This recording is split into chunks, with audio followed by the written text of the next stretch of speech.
In a previous video, I showed you how you can use AI tools like Claude to be able to talk to the data you have in Power BI.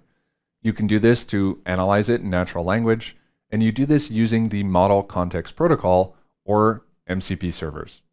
MCP is basically a way for you to extend the capabilities of LLM tools so that they have resources for more context and tools to be able to do things. Now, MCP servers are a really big deal, and I'm going to make some more articles and videos explaining to you why and how they work. But first, I just want to show you some examples of what I've been doing with MCP servers in Power BI and in Fabric, and why I think this has so much potential to change the way we work with and in Power BI. So what I'm going to do is I'm going to walk through some simple cases, some simple examples, and then we're going to talk about the implications, but also the limitations. So let's start. We have Claude Desktop here. It's a desktop application that you can get in Windows or in Mac that allows you to be able to interact with Claude's or Anthropic's models, but we can also integrate with third-party services, including MCP servers. Now, you can use MCP servers from other people, but I also made my own to be able to talk to my Fabric tenant. So I'm just testing out a number of things, but I want to be able to figure out how many reports I have, what's in that report, this kind of stuff. So let's start with a really basic question. How many reports are in my entire tenant? Just give me the number to keep it concise. It's a very basic question, but if you don't have the right tools, that can be one that can take some time to answer. You need to use some governance reporting, you need to be able to do a number of things. But now in Claude, because my MCP server has a tool to be able to do this, it can start to search for reports.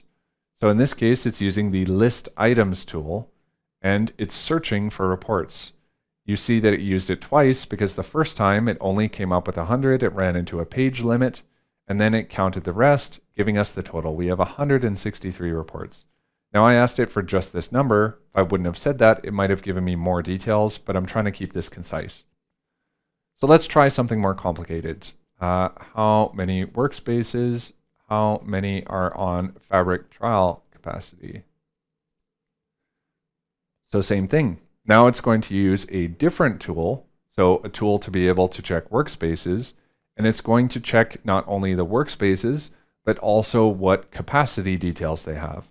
So I have 74 workspaces in my tenant, and 40 of them are on a Fabric trial. So this can be very useful information. For example, if I want to migrate off of the trial onto Fabric or something else.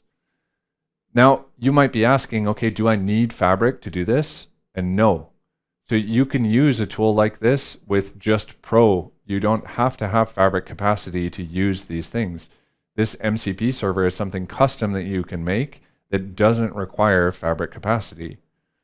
So remember, it's more than just workspaces and counting reports. Let's do something a little bit more, a little bit more detailed, let's say. Let's say, go to the Pro workspace and check the D&D model that's there. Can you tell me how many monsters are in that data model? So now we're giving it some more specific instructions. We're telling it to go to a Pro workspace. We're telling it to check the D&D model. So we're not even giving it the name of the model. And we're asking it to return us some information, like data, basically. So this is a multi-step process that it's going to have to complete. First, it identifies what the workspace is, even though I spelled it slightly wrong. It's looking for the D&D model. It found one that relates to D&D, so 5e monsters, basic rules, and it's going to check it. It sees that there's a creatures table, and now it's going to evaluate some DAX queries, and it tells me that there's 706 monsters. So we can use this not only to interact with metadata, but also to, of course, query our models. So I could ask it, for example, to make me a graph, and I say, okay, can you make me a bar chart that's interactive and shows the monsters with the highest HP, maybe like the top 20 or something? Can it make for me visualizations? And the answer is yes. So it can do that. It's going to start by creating the DAX query to get the data. And then what it's going to do is in Claude Desktop, it's going to continue to make these queries until it gets the answer that it's happy with. And then in Claude Desktop, it's going to create an artifact that will actually have this visualization inside of it. But you can see that it keeps going and going and going until it's satisfied with that information. And I don't necessarily have control over that. I'm not telling it to keep going or when to stop. It's working with this kind of reasoning flow. And now it creates an artifact, which is with HTML and some CSS, going to create for me a interactive bar chart showing the top monsters by health. And we can see that it's pulled the data out of my model, and now it's going to visualize it. And we'll see what that looks like, or even if it works at all. To be honest, I didn't even plan on showing this. I just thought it would make sense to show an analysis of the actual model. So, okay, so let's see if this works or not. So we can see that we have this nice, flashy, moving gradient, sure. And then it gives us our interactive bar chart for our monsters. So we can create visualizations, and this is a bit of a heinous one with a lot of colors, but we could also ask it to change the visualization. For example, we could say, this is way too much color, giving me a headache. Can you turn it into a horizontal bar chart instead, where the bars are horizontal, I mean, and make it simple, black and white, but still interactive, but more glanceable and smaller, easier to read. So we can ask it to then change it, and then it will make changes to the artifact that it made on the fly. And it will follow your instructions to be able to do this. Now again, this doesn't have anything to do with Power BI necessarily, but you can imagine that this can be quite an interesting way to explore your data, right? If you can just open Claude Desktop and you can start working with the data model, exploring the data, asking some questions, you can get it to generate some charts, and that can be a very powerful way to do that. You don't need to know anything about how the different tools work in order to create this. You just have to specify what you want. And you see that this is a much better example of a bar chart. You of course need to be able to say what you're looking for, but this can be something that's very interesting for you. So okay, analyzing our models, we already talked about that, fine. Let's do something even more complicated. I heard from a user that the space parts report in the data gobos reports prod workspace has a problem. The matrix is hard to read or something. Can you open the report? Can you check the report and tell me what's the issue? Give me a link to the report and draw me a wireframe highlighting the problem visual. So now it's going to similarly, even though, again, I misspelled the workspace, it still figures out what I want, and it's going to list the reports in that workspace. It finds the report I'm talking about, and it's going to open it. It's going to check and see, indeed, there's a matrix, and now it's going to read the report page. And based on that information, it's going to draw for me a dynamic mock-up of the report so I can actually see what the problem is.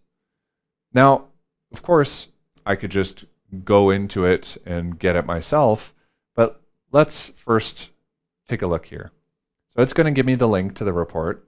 Let's first double check. So it's going to draw some stuff. While it's doing that, let's go ahead and we'll go in Power BI. So I'm going to paste this link, and we're going to look at the report. So we see that indeed we have some column width issues. That's super annoying.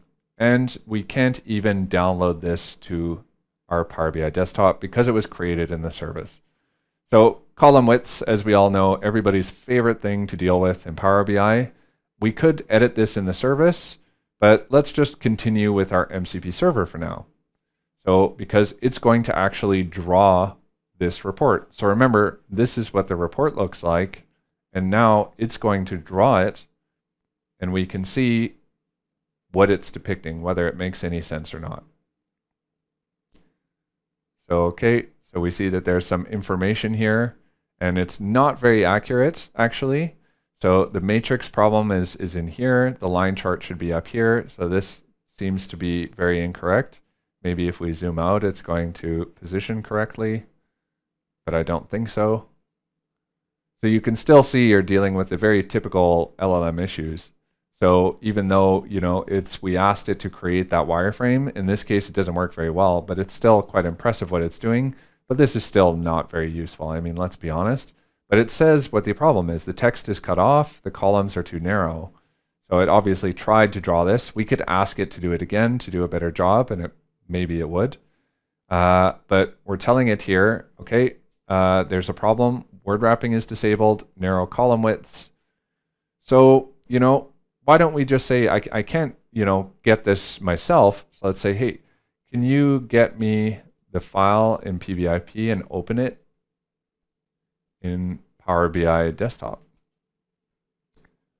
And now the MCP server is going to retrieve that file and open it for me in Power BI Desktop.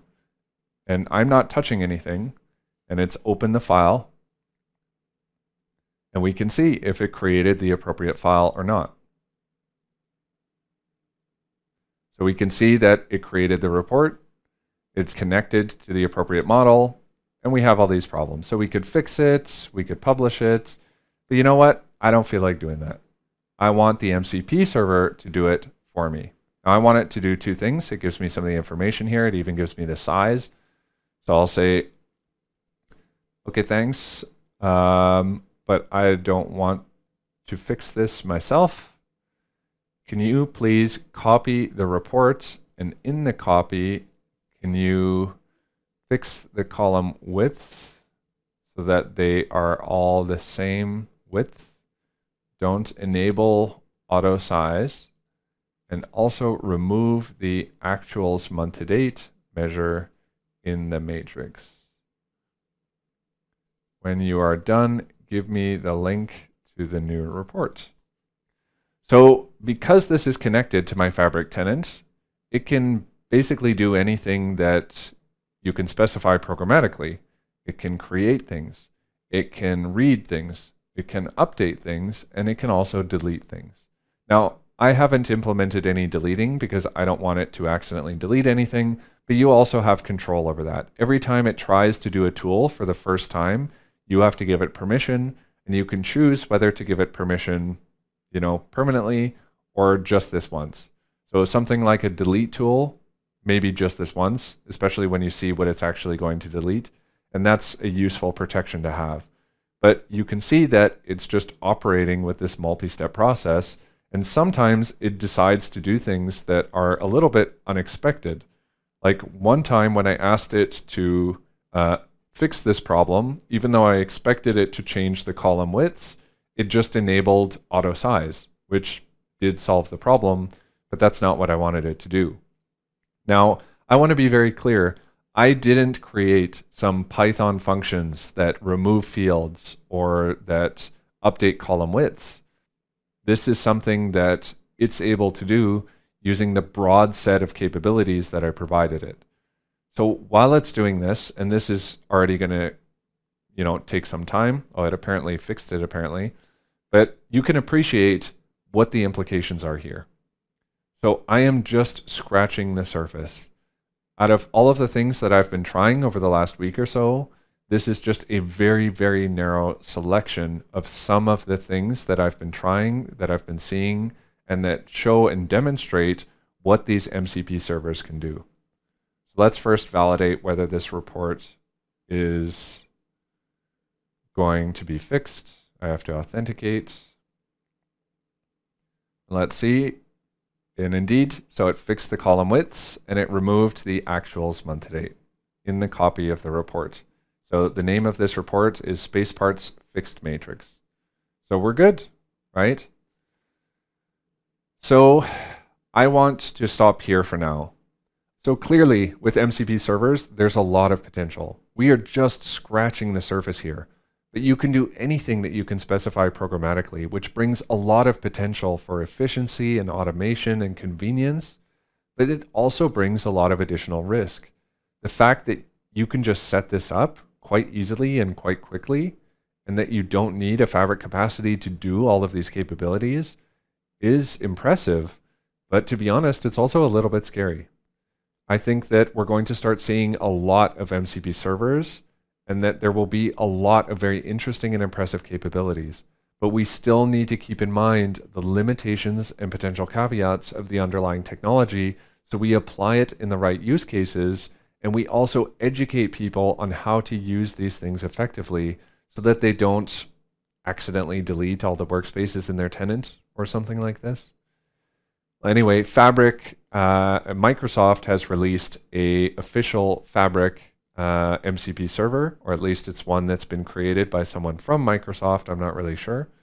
So I will link to that in the description below. If you're interested in exploring this for yourself, I suggest you take a look at that project and try it out. And yeah, have fun, I guess. I don't know, whatever.